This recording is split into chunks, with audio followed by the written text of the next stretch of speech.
Hi guys, good morning. Good morning to everyone.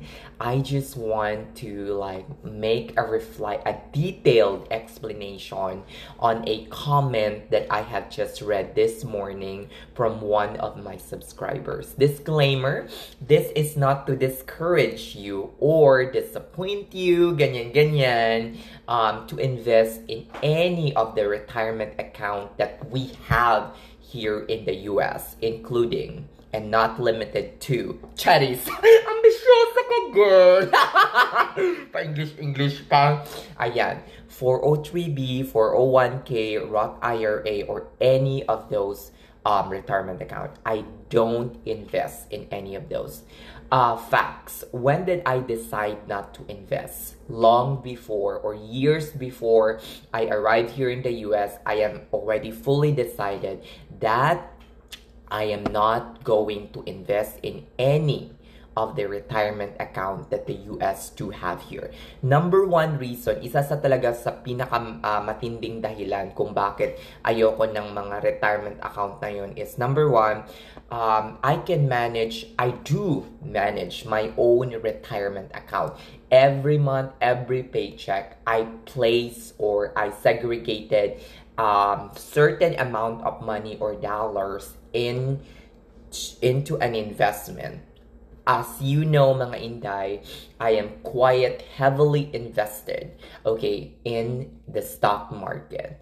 And I'm not recommending you guys to do what I'm doing because it's very risky. I have been doing this since 2016, so it's been more than 7 years or 8 years, almost 8 years now of experience, ups and down in the stock market. So I'm not recommending you na gawin nyo yung mga ginagawa ko. Never. Okay? But if you are planning to do so, mag-aral kayo, intindihin niyo how the stock market is, working. Pero I'm not recommending you to do that. So, number one reason is ayoko ng may taong nagmamanage ng fund ko.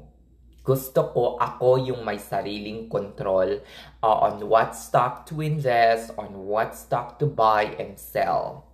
Okay? I'm not quite heavily invested for 5 years. I am a position trader. So I don't buy and sell stocks within the day, but I do buy stocks, for example, for now, and then sell it the next month or after 2 months or after 3 weeks kapag alam kong na-meet ko na yung target price ko on a certain company.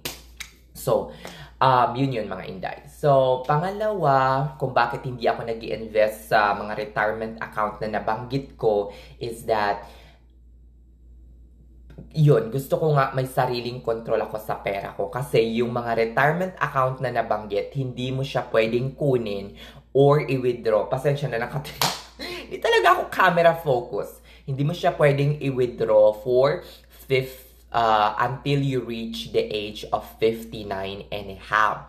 You can withdraw that, but you have to pay some taxes, okay, and 10% penalty before you can withdraw that if you want to withdraw that before your age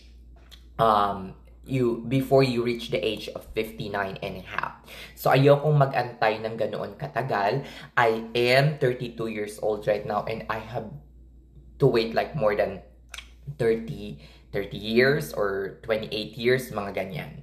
So, pangatlong reason, mga Inday, kung hindi ako invested sa mga ganong retirement account is that I'm not really interested about the company much. Okay? I know that some of you will say, oh my God, Ken, if you contribute 4%, the company will match you for another 4%.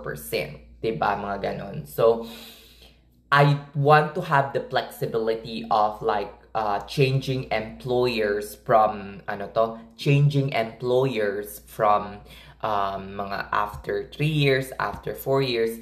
Ang company match kasi, though they match your account for now with your 4% kunyari contribution, they will take it back if you will not comply with their vesting period, okay, or serve.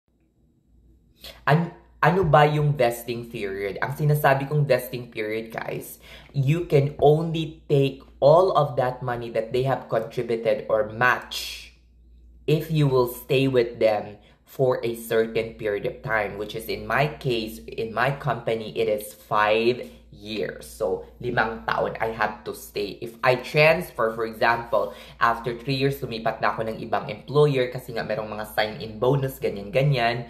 If I transferred to another employer, then all of the matches that they have contributed, I will lose all of that. So, yun. Yun yung mga reason kung bakit hindi ako nag-i-invest ngayon sa 401k, 403b. Pero hindi ko na sinasabing gayahin ninyo ako at magpaka-loka kayo sa stock market, di ba?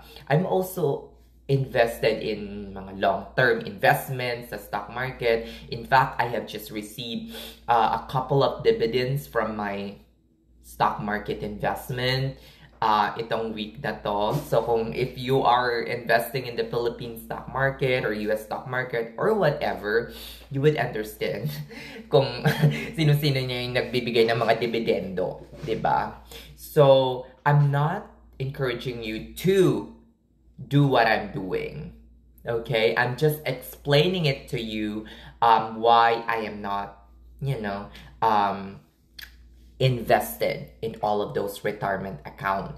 But if you want to learn more on why you should not invest in 401k, 403b, or Roth IRA, you can browse into a lot of YouTube content creator. They have better explanation, mga Inday. So in my case, nililinaw ko lang, hindi ako naka-invest sa mga ganong retirement account. I do manage my own retirement account or retirement roadmap. Nasa kamay ko lahat. Nasa kamay ni Inday ang tunay na magic. Charis! Sige na mga Inday. See you on my next vlog. Bye-bye.